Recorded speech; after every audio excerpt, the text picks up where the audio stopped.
Pemirsa, beredar video diduga menampilkan Hakim Pengadilan Negeri Jakarta Selatan Wahyu Iman Santoso yang membahas vonis Ferdy Sambo. Ya, dalam video itu Hakim Wahyu disebut menghubungi Kabareskrim Polri dan membocorkan akan memvonis mati Sambo.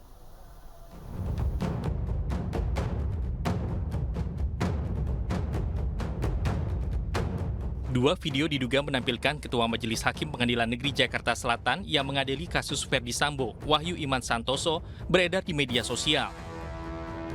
Dalam video ini dinarasikan Hakim Wahyu membocorkan vonis Ferdy Sambo kepada Kabareskrim Polri.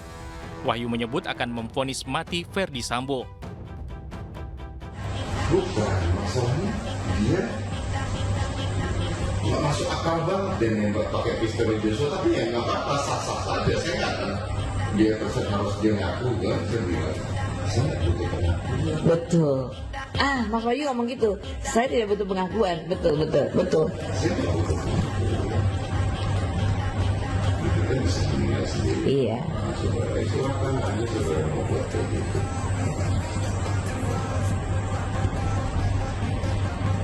Kemarin menurut saya sebenarnya udah gatal, tapi saya belum. Dalam video ini ada pula seorang wanita yang tengah berbincang bersama pria diduga Hakim Wahyu. Keduanya juga membahas vonis Sambo. Menanggapi ini, pejabat Humas Pengadilan Negeri Jakarta Selatan Yuyamto mengaku belum memastikan kebenaran video. Sementara Hakim Wahyu enggan berkomentar. Pak Hakim, izin soal video TikTok yang menyatakan Bapak itu menyatakan vonis Sambo itu seumur hidup gimana, Pak?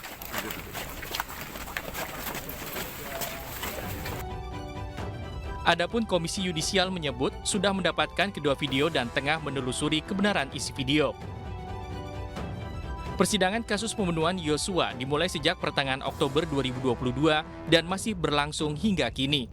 Sejumlah saksi telah dihadirkan dan fakta-fakta baru dibeberkan. Majelis Hakim juga sudah memeriksa langsung TKP rumah Sambo di Duren 3, Jakarta Selatan. Kini publik menantikan putusan hakim yang seadil-adilnya terhadap kelima terdakwa. Dari Jakarta, Tim Liputan iNews melaporkan.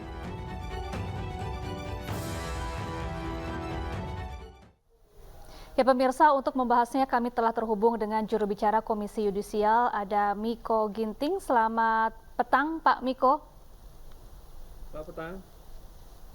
Ya, Pak Miko, bagaimana perkembangan penelusuran Komisi Yudisial terhadap video viral yang diduga merupakan Hakim Pengadilan Negeri Jakarta Selatan?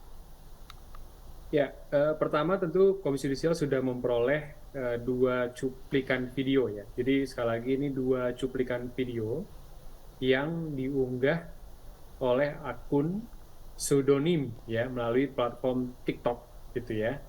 Jadi kita sudah memperoleh, kita sudah telah secara internal dan sedang berlangsung begitu ya.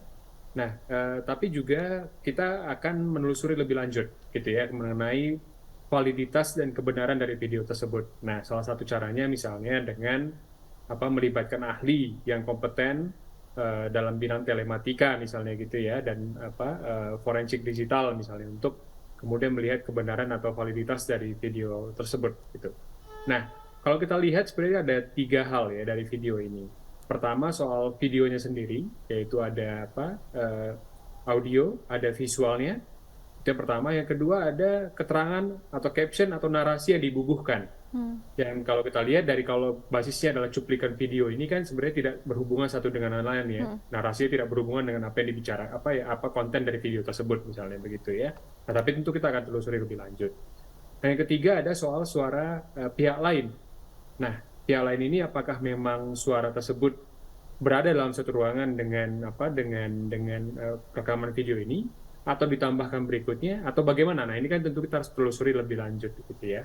Jadi saat ini Komisi Yudisial sedang melakukan penelusuran, baik secara internal maupun ke depan akan melibatkan ahli yang kompeten untuk melakukan forensik digital terhadap video ini.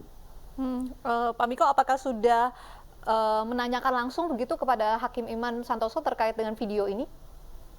Ya, itu langkah yang paling terakhir yang akan dilakukan oleh Komisi Yudisial. Dalam arti tentu kita harus menghormati juga ya kemandirian dan hakim ya dalam memeriksa dan memutus perkara ini.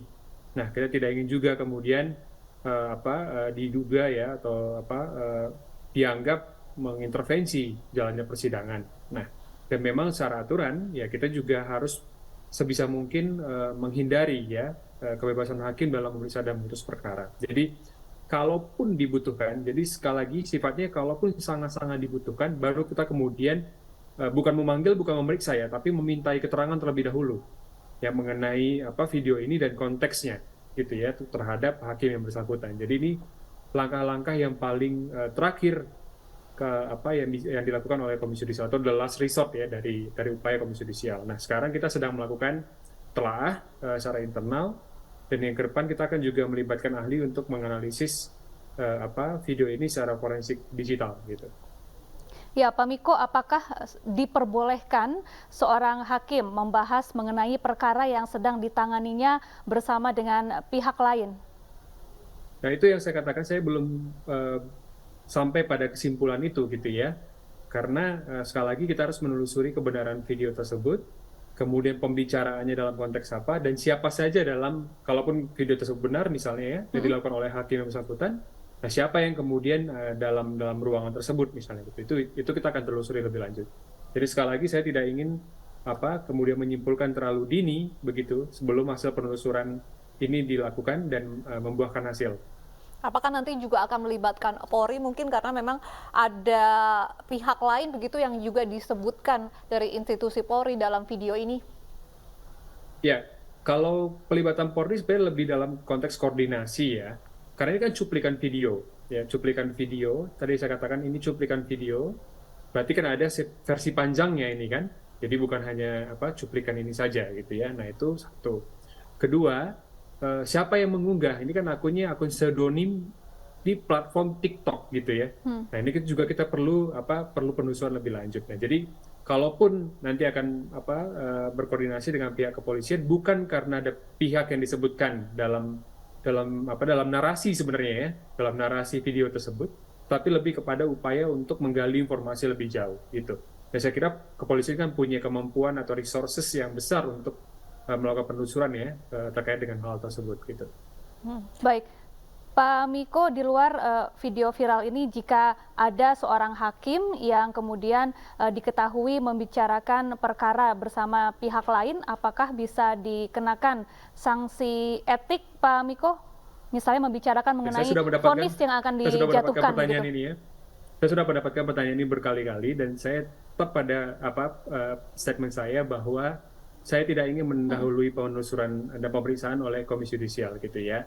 Baik di luar perkara ini, tapi saya kira konteksnya harus dilihat kan ini berada dalam situasi beredarnya video ini ya. Jadi sekali lagi saya meminta publik untuk bersabar, melihat perkembangan telaah Komisi Yudisial.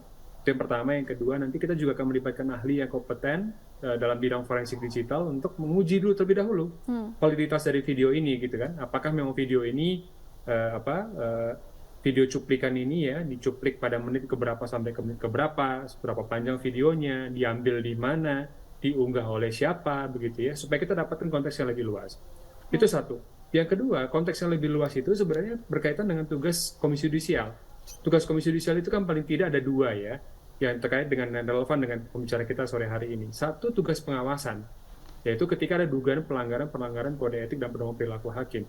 Itu satu. Tapi tidak hanya itu, tapi ada juga tugas Komisi Yudisial untuk mencegah perbuatan yang merendahkan kehormatan hakim atau tugas advokasi hakim. Nah, ini kan kita akan seimbangkan gitu ya.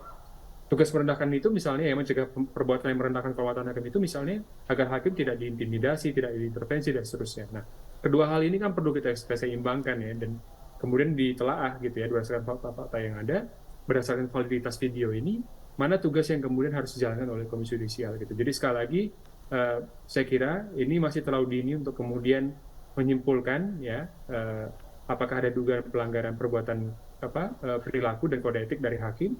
Yang kedua, kita juga harus menguji dulu kebenaran dan validitas dari video ini. Pak Miko, Anda melihat bahwa video ini disebar kemudian dengan narasi yang disebutkan begitu dalam video ini sebagai bentuk intimidasi dan juga intervensi kepada hakim untuk mempengaruhi putusan, begitu? Nah, itu yang harus kita lihat konteksnya kan. Itu harus kita lihat konteksnya. Jadi oleh karena itu, Komisi Yudisial tidak ingin kemudian menyampaikan terlebih dahulu, misalnya ini berkaitan dengan dugaan pelanggaran kode etik hakim, atau ini berkaitan dengan intervensi atau intimidasi. Nah, kita harus lihat dulu barangnya. Barangnya adalah video. Video itu dicuplik, dipenggal-penggal begitu ya, kemudian diupload ke platform TikTok oleh akun pseudonym yang kita juga tidak tahu siapa di belakangnya. Kapan diunggahnya, dengan motif apa. Nah, konteks inilah yang kemudian harus ditelusuri. Dan itu tentu membutuhkan waktu dan pihak-pihak yang akan dilibatkan, termasuk salah satunya ahli gitu ya. Jadi saya kira itu yang akan kita lakukan. Nah, di sisi yang lain kita juga harus menjaga kemandirian hakim. Proses persidangan akan terus berjalan sebagaimana mestinya, apalagi ini sudah di tahap-tahap akhir ya, kemudian masuk ke, dengan agenda tuntutan, pembelaan dan kemudian vonis hakim gitu. Jadi saya kira saya juga mengajak semua kita untuk menahan diri agar menjaga kemandirian hakim dalam peradilan ini gitu, karena itu alas untuk hakim memutus perkara ini berdasarkan fakta, hukum, dan keadilan. Baik, Pak Miko, terakhir singkat saja, apakah seorang hakim diperbolehkan membocorkan isi vonis atau putusan yang akan diketoknya di persidangan nanti? Kita tunggu hasil penelusuran Komisi Yudisial. Baik. Kita tunggu nanti hasil penelusurannya dari Komisi Yudisial. Terima kasih Pak Miko sudah bergabung bersama kami di Ayun Sore. Terima kasih. Unjuk rasa sejumlah nasabah bank BUMN di Bima, Nusa Tenggara Barat ricuh. Informasinya usai jeda, tetaplah bersama kami.